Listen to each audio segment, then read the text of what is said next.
কোরআনে কারীমে রব্বুল আলামিন বলেন, আলাম ইয়াজিদকা ইয়াতীমান ফাআওয়া। ও নবী, আমি কি আপনাকে এতিম অবস্থায় পাই নাই? আর তারপরে আমি কি আপনাকে আশ্রয় প্রদান করিনি? আপনাকে আমি এতিম অবস্থায় পেয়েছি, এরপরে আপনাকে আশ্রয় দিয়েছি। রাসূল তো এতিমদের সর্দার। পৃথিবীর কোন এতিম যেন বলতে না পারে, নবীজি আমার ব্যাপারে কি বলবেন, আমি তো এতিম মানুষ। আর তিনি আমার ব্যাপারে কিভাবে আমার দরদ বুঝবেন? নবীজিকে আল্লাহ পাক কেমন এতিম বানালেন, সমস্ত দুনিয়ার এতিমদের সর্দার বানালেন। মায়ের পেটে যখন তিনি ছিলেন, 6 মাসের সময় মায়ের পেটে থাকাকালীন বাপের এতিম হয়ে গেলেন। যখন প্রসব বেদনা শুরু হয়েছে মায়ের, দুনিয়ায় যখন তিনি আসবেন, হযরতে আমেনা ঘরের ভিতরে বসে তার অবস্থাটা কি? এই সন্তান পৃথিবীতে আসতে পরে যিনি সবচাইতে বেশি খুশি হবেন, তিনি তো আজ দুনিয়ায় নাই। মনের ভিতরে কত কষ্ট। আল্লাহ রাব্বুল আলামিন তার হাবিবকে দুনিয়া আনলেন। রাসূলের দাদা ঘরের সামনে তাঁবুর সামনে দাঁড়ায়া তায়েফ থেকে আগত সাদিয়া গোত্রের লোকদেরকে বলতেছেন, এই ঘরের ভিতরে একটা এতিম বাচ্চা আছে, বেশি টাকা কড়ি দেওয়া যাবে না, যদি দয়া হয় নিয়ে যাও। গরিব মানুষ, এতিম মানুষ দেখে শুনে কেউ আর নিতে চায় না। সবশেষে এলেন ভাগ্যবতী মেয়ে, ভাগ্যবতী মহিলা হযরতে হালিমাতুস সাদিয়া। তিনি এসেছেন, কোনো ছেলে পেলে পায় নাই, সকলের শেষে তিনি এসেছেন। আব্দুল মুত্তালিব বলছেন, এই ঘরের মধ্যে একটা এতিম বাচ্চা আছে, দয়া হলে নিয়ে যেতে পারো। তিনি স্বামীর সঙ্গে পরামর্শ করলেন, এরপরে বললেন, যদি দেখতে অন্তত ভালো হয়, মন যদি ভালো লাগে নিয়ে যাব, একেবারে খালি হাতে ফিরে যাওয়ার চাইতে তো ভালো।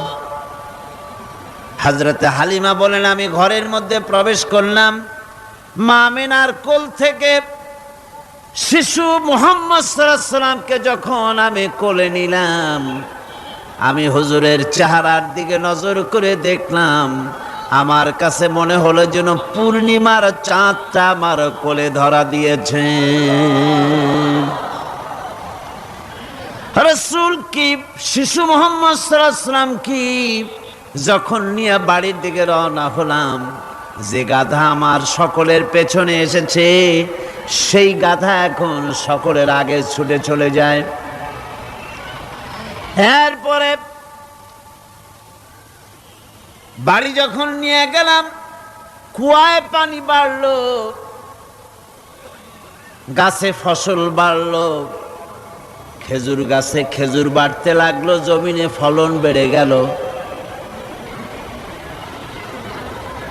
রাসূলের দুধ বোন সায়মা রাসূলকে নিয়ে মুহাম্মদ সাল্লাল্লাহু আলাইহি ওয়াসাল্লাম তাকে দোলনা নিয়ে দোল দিতেছে।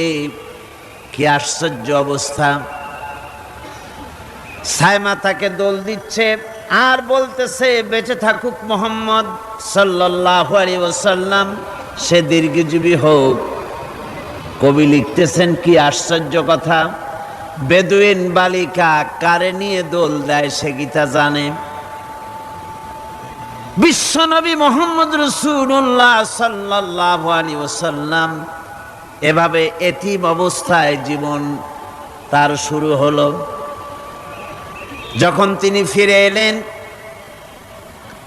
6 বছর বয়সের সময়, যখন মায়ের কাছে তিনি ফিরে এসেছেন, প্রতিদিন তিনি খেলা দেখতে যান ময়দানে।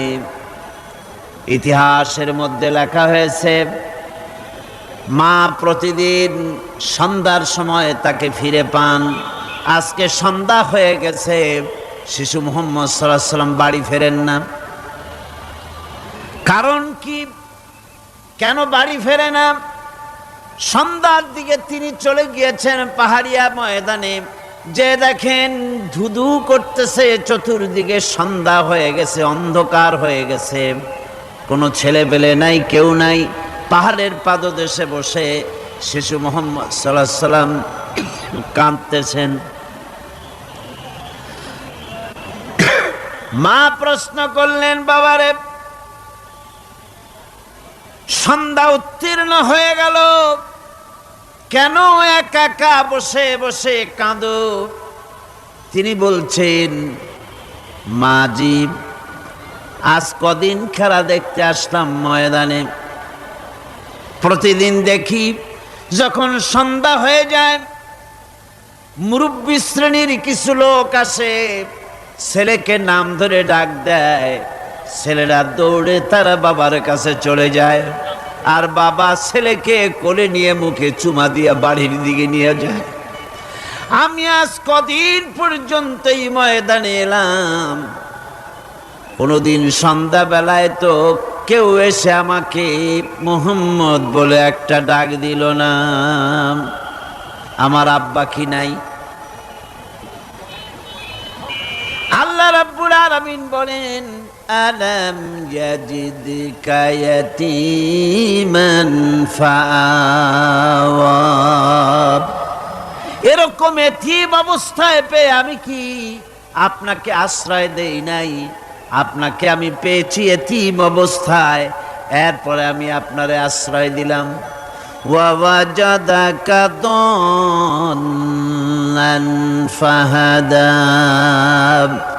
এরপরে আমি আপনাকে পথ হারা পেলাম, আমি আপনাকে পথের দিশা দিয়া দিলাম। ওয়াজাদাকা আইলান ফাআগনা। এরপরে আমি আপনাকে দরিদ্র অবস্থায় পেয়েছি, তারপরে আমি আপনার দারিদ্র মুক্ত করেছি আপনাকে। সুতরাং ফাআম্মাল ইয়াতীমা ফালা তাকহার ওয়া আম্মাস সাইলা ফালা তানহার ওয়া আম্মা বিনি'মাতি রাব্বিকা ফাহাদ্দিস। সুতরাং নবী, এতিমের প্রতি নির্মম ব্যবহার করো না, এতিমের প্রতি ভালো ব্যবহার করো। মানুষের জীবনে প্রকৃত কল্যাণ লাভের পথে দুটি অন্তরায়, দুটি বাধা। তার একটি বাধা হচ্ছে তার ভীতি, ভয়, শক্তিশালীদের ভয়, অত্যাচারীদের ভয়। আর একটা হচ্ছে ক্ষুধা। প্রকৃত কল্যাণ লাভের পথে মানুষের অভাব অনটনের ভয়, ক্ষুধা দারিদ্র্যের ভয় এবং অত্যাচারের ভয়, এই দুইটি ভয় মানুষের মধ্যে সেই প্রথম দিন থেকেই চলে এসছে। ইসলাম প্রচারের প্রথম অধ্যায় আল্লাহ রাব্বুল আলামিনের বন্দিগির দাওয়াত দিয়ে নবী করিম সাল্লাল্লাহু আলাইহি সাল্লাম বলেছেন, এই ক্ষুধা আর ভয়, এই দুটি জিনিসকে দূর করে দেওয়ার মতো পরিকল্পনা আল্লাহ পাক দিয়েছেন। আজও পৃথিবীতে আমাদের সমাজে এই দুইটা জিনিসেরই ভয়। কয়টা জিনিসের ভয়? একটা হচ্ছে ক্ষুধা, আর একটা হচ্ছে ভীতি। মানুষ সমাজে, বাজারে, স্কুলে, বিশ্ববিদ্যালয়, শিক্ষাঙ্গনে কোনো জায়গায় আরামে বসবাস করতে পারছে না। মাহফিল এসছেন, নিশ্চিন্ত মনে ফিরে যেতে পারবেন। আপনার ছেলে বিশ্ববিদ্যালয়ে পড়াশোনা করছে, জীবন নিয়ে বাড়ি ফিরতে পারবে, আপনার মেয়ে কলেজে গিয়েছে, তার ইজ্জত নিয়ে সম্ভ্রম নিয়ে ফিরে আসতে পারবে, এ গ্যারান্টি আজ আর কেউ দিতে পারে না। সত্য কিনা বলেন? নামাজের ভিতরে আমরা সূরা মাউন পড়ি, কি বলা হচ্ছে সেখানে? আরাআইতাল্লাযী ইউকাযযিবু বিদ্দীন ফাযালিকাল্লাযী ইয়াদুল ইয়াতীম ওয়া লা ইয়াহুদ্দু আলা তুআমিল মিসকিন। দিন ইসলাম তথা বিচারের দিনকে অস্বীকার করেছে যে সে লোকটি সম্পর্কে কি তুমি বিবেচনা করেছো?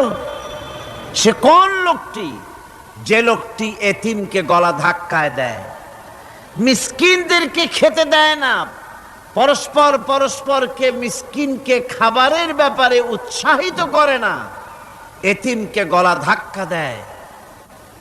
এই জন্য পরকালকে অস্বীকার করলো, এই জন্য ইসলামকে অস্বীকার করলো, এজন্য দিনকে অস্বীকার করলো। এরপরে সে নামাজ পড়ুক, রোজা রাখুক, তার নামাজ, রোজা, হজ, যাকাতের গুরুত্ব বহন করবে না। কিয়ামতে যে সব লোক জাহান্নামে যাবে তার মধ্যে দুটি কারণ হবে সবচেয়ে বড়। একটা হচ্ছে আল্লাহর প্রতি ঈমান না আনা, আর একটা হচ্ছে এতিম মিসকিনদেরকে খেতে না দেওয়া। এদের শাস্তি কিরকম হবে? আল্লাহ রাব্বুল আলামিন বলেন, যারা এতিম মিসকিনদেরকে খেতে দিবে না, গলায় ধাক্কা দিবে, তাদের সঙ্গে দুর্ব্যবহার করবে, আল্লাহ পাক বলেন তাদের অবস্থা কি হবে শোনো। খুযূহু ফাগুল্লুহু সুম্মাল জাহিমা সাল্লুহু। বলা হবে ধরো, এই লোকটারে ধরো আর তাকে, তার গলায় ফাঁস লাগাও, তাকে জাহান্নামে নিক্ষেপ করো। নাউযুবিল্লাহি মিন যালিক। আর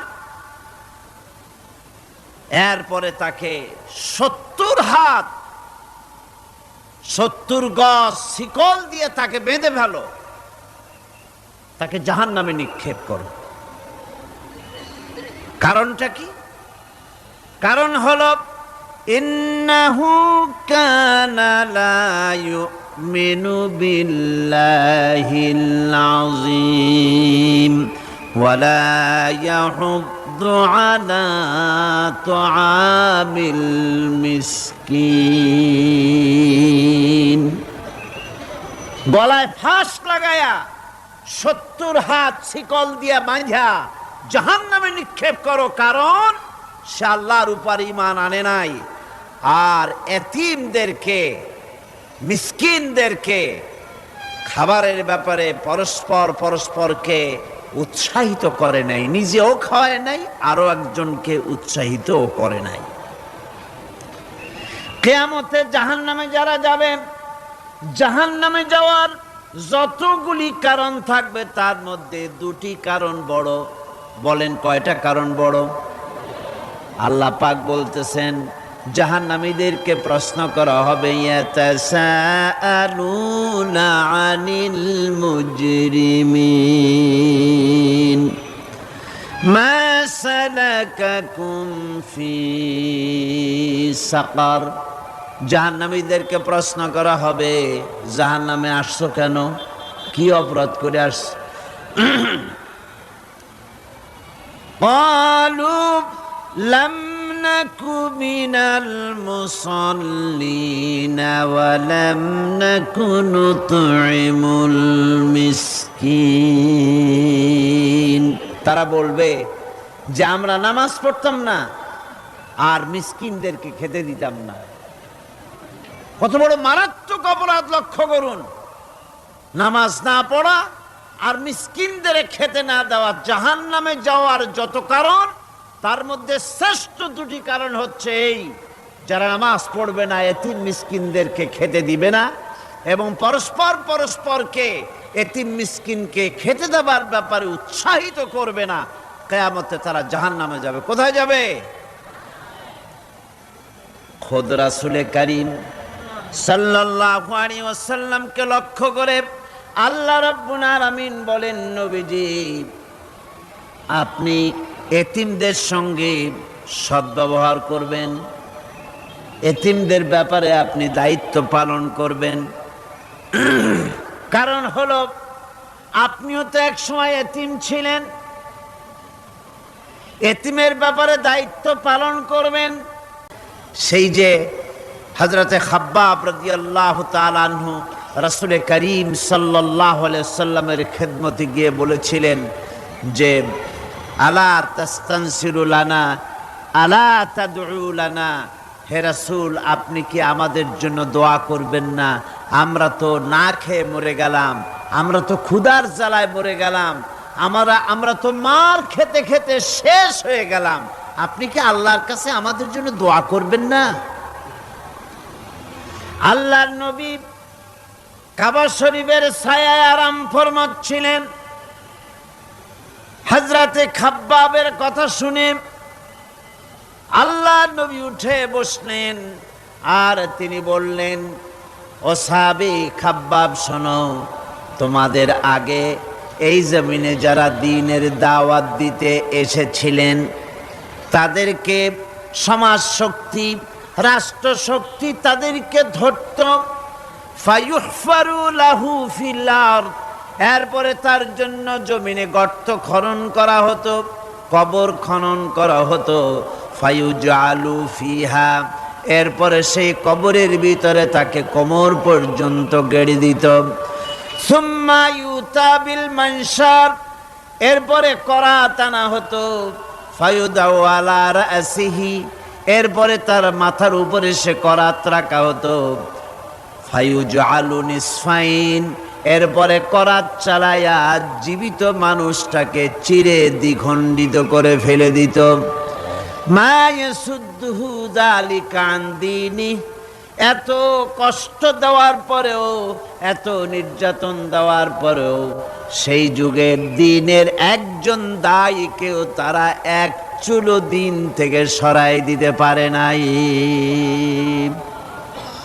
ও খাব্বাব শোনো, ওয়াল্লাহি লাইউতাম্মান্নাল্লাহু হাযাল আমরা হাত্তা ইয়াসিরার রাকিবু মিন সানা ইলা হাদারামাউত। ও খাব্বাব শোনো, আমি আল্লাহর নামে কসম করছি, আমি আল্লাহর নামে শপথ করছি, ইয়েমেনের রাজধানী সানা থেকে শুরু করে এই হাজারামত পর্যন্ত লোকেরা যাতায়াত করবে, নারী চলবে, সদাগররা চলবে, টাকা নিয়ে চলবে, যৌবন নিয়ে চলবে, মানুষেরা চলাফেরা করবে, দিনেও যাবে রাতেও যাবে। লা ইয়াখাফু ইল্লাল্লাহ, ওই মানুষগুলির মনের মধ্যে আল্লাহ রাব্বুল আলামিনের ভয় ছাড়া কোনো ভয় থাকবে না। জোরে কোন সুবহানাল্লাহ। ওয়ালাকিন্নাকুম তাস্তাজিলুন, বরং তোমরা বড্ড তাড়াহুড়ো করছো, অপেক্ষা করো, তাড়াহুড়ো করো না, অপেক্ষা করো। এরকম সমাজ আসবে, চুরি ডাকাতি জেনা ব্যভিচার হত্যা ধর্ষণ ক্ষুধা দারিদ্র কিচ্ছু থাকবে না, একটি সুন্দর সোনার সমাজ তৈরি হয়ে যাবে। রাসূল করিম সাল্লাল্লাহু আলাইহি ওয়াসাল্লাম মুসলমান মানুষ যখন ইসলাম কবুল করতে লাগলো, তাদেরকে ইসলাম গ্রহণের আহ্বান জানিয়ে তাদেরকে যে কথাটা তিনি বলতেন সেটা ছিল, ইয়া আইয়ুহান নাস কুলু লা ইলাহা ইল্লাল্লাহ তুফলিহু। এটা হলো রাসূলের কথা। আল্লাহর নবী বলতেন, মানব সকল কল্যাণ যদি পেতে চাও, মুক্তি যদি পেতে চাও, বাঁচতে যদি চাও, যদি শোষণ বঞ্চনা থেকে যদি মুক্তি পেতে চাও, তাহলে পড়ো লা ইলাহা ইল্লাল্লাহ। জোরে পড়েন লা ইলাহা ইল্লাল্লাহ লা ইলাহা লা ইলাহা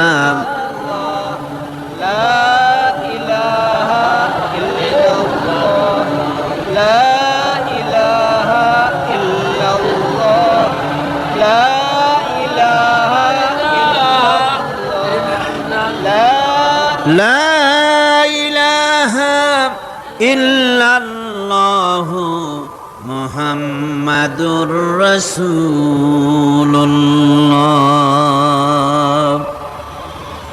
এই কালেমা পড়ো, এই কালেমা ঘোষণা দাও, এটার অনুসরণ করো, নাজাত পাবে।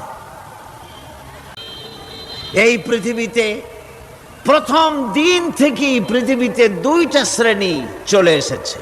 এই পৃথিবীতে একটা হচ্ছে ধনী আর একটা হচ্ছে দরিদ্র, ধনী আর গরিব।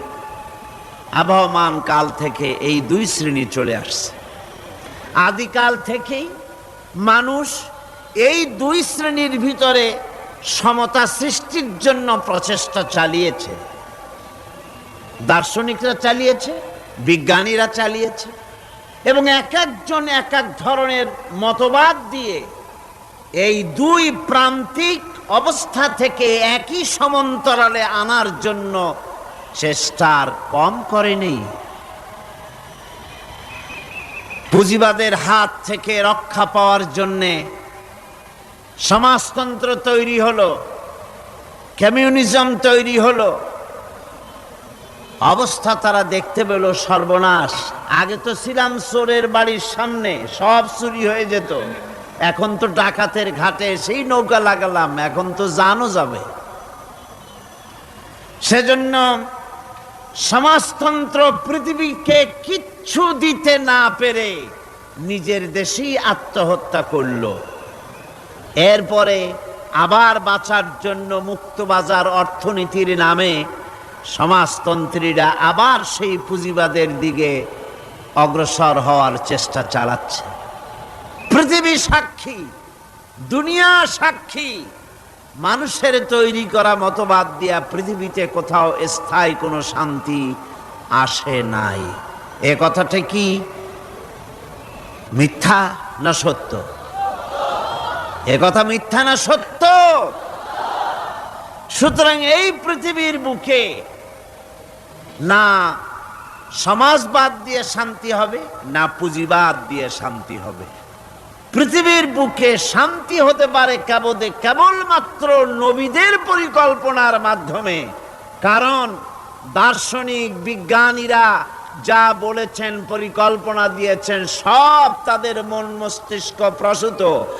আর আম্বিয়া আলাইহিমুস সালাম যে পরিকল্পনা দিয়েছেন, সব আল্লাহ রাব্বুল আলামিনের দেওয়া। নবীদের পরিকল্পনা কার? জোরে চিল্লায় কোন কার? আল্লাহ রাব্বুল আলামিন তাদেরকে পরিকল্পনা দিয়েছেন। সেই পরিকল্পনার ভিত্তিতে তারা আদর্শ সেট করেছেন। মানুষের মধ্য থেকে দুঃখ, দুর্দশা, দারিদ্র, ক্ষুধা সব দূরীভূত হয়েছে। মানুষ সুখ পেয়েছে, সমৃদ্ধ পেয়েছে। ওই হাদিস আপনাদের সামনে আরো বলেছি, অনেক ওলামারা বলেছেন, আপনাদের আবার স্মরণ করিয়ে দিচ্ছি। ওয়ালা হুম ইয়াহজানুন, ওই সমাজের মানুষের মনে কোনো চিন্তাও থাকবে না। কিসের চিন্তা থাকবে না? যেই সমাজে কোরআন চালু হয়ে যাবে, কোরআনের আইন দিয়ে সমাজ পরিচালিত হবে, ওই সমাজের মানুষের খাওয়া পড়া, শিক্ষা, চিকিৎসা, বাসস্থানের কোনো চিন্তা থাকবে না। ইসলামী সমাজ তার গ্যারান্টি দেবে। জোরে বলেন সুবহানাল্লাহ, জোরে বলেন আলহামদুলিল্লাহ। এটা আল্লাহ পাকের ওয়াদা। কার ওয়াদা? জোরে কোন তো? আল্লাহ পাক, ফামান তাবিয়া হুদায়া ফালা খাউফুন আলাইহিম ওয়ালা হুম ইয়াহজানুন, আল্লাহ পাকের ওয়াদা। কিন্তু দুর্ভাগ্য আমাদের, আল্লাহর ওয়াদা বিশ্বাস হয় না। ওই যে প্রথম দিন বলেছিলাম যে ওয়াদার মৌসুম এসে গেছে,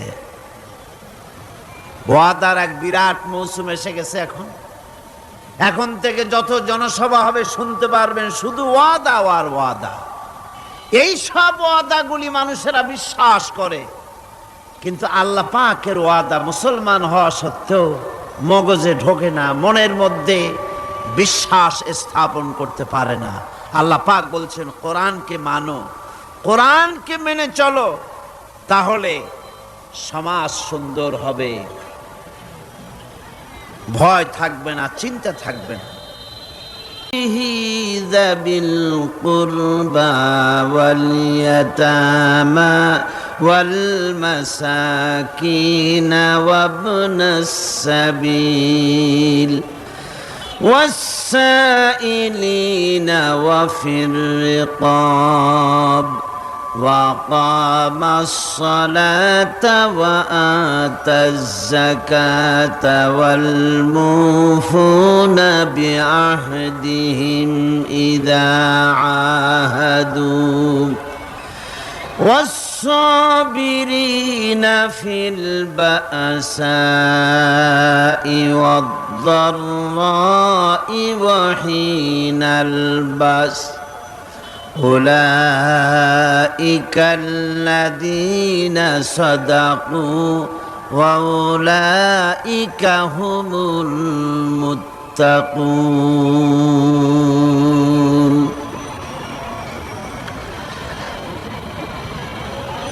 আল্লাহ পাকের প্রেমে উদ্বুদ্ধ হয়ে যারা নিজের প্রাণ প্রিয় সম্পদকে, ধনকে, সম্পদকে যারা এতিম, মিসকিন,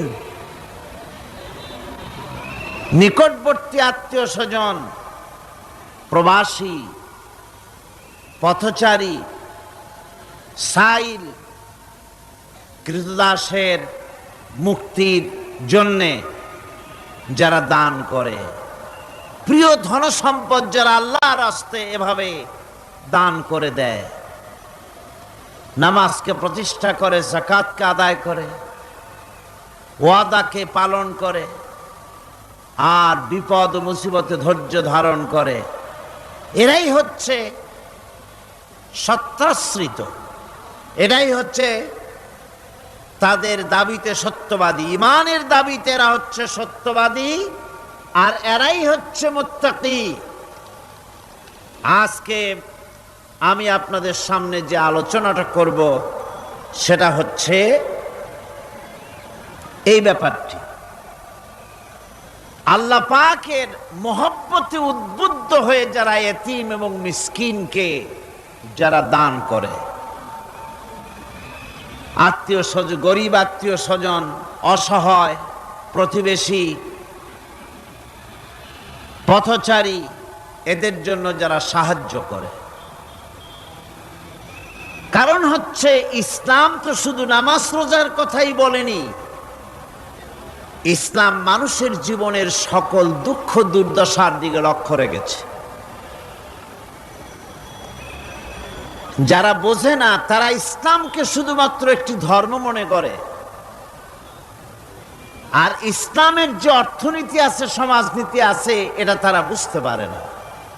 মাছের যেমন পচন ক্রিয়া শুরু হয় তার মাথা থেকে, সমাজের পচন শুরু হয় তেমন রাজনৈতিক নেতৃবৃন্দ, সমাজ নেতৃবৃন্দ এবং এক শ্রেণীর বুদ্ধিজীবীদের মাথা থেকে, তাদের থেকেই সমাজে পচন ক্রিয়া শুরু হয়ে যায়।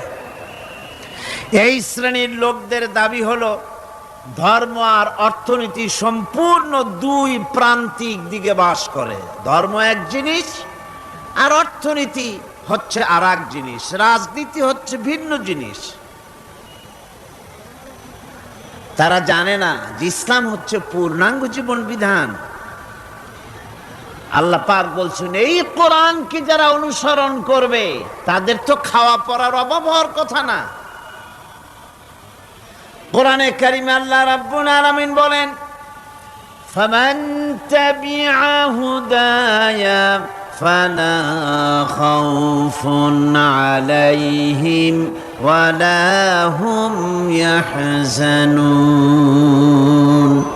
আল্লাহ পাক বলেন এই কোরআনের অনুসরণ যারা করবে এ কোরআনের আইন যারা মেনে চলবে, কোরআনকে মেনে যারা চলবে, এর শাসন যারা মেনে চলবে, ফালা খাউফুন আলাইহিম, ওদের জন্য কোনো ভয় নাই, ওয়ালা হুম ইয়াহজানুন, ওদের জন্য কোনো চিন্তাও নাই।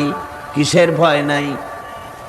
যেই সমাজে কোরআনের আইন চালু হয়ে যাবে, ওই সমাজের ভিতরে চুরির ভয়, ডাকাতির ভয়, জেনার ভয়, হত্যার ভয়, ধর্ষণের ভয়, লাঞ্ছনার ভয়, গঞ্জনার ভয়, কোনো ভয় থাকবে না।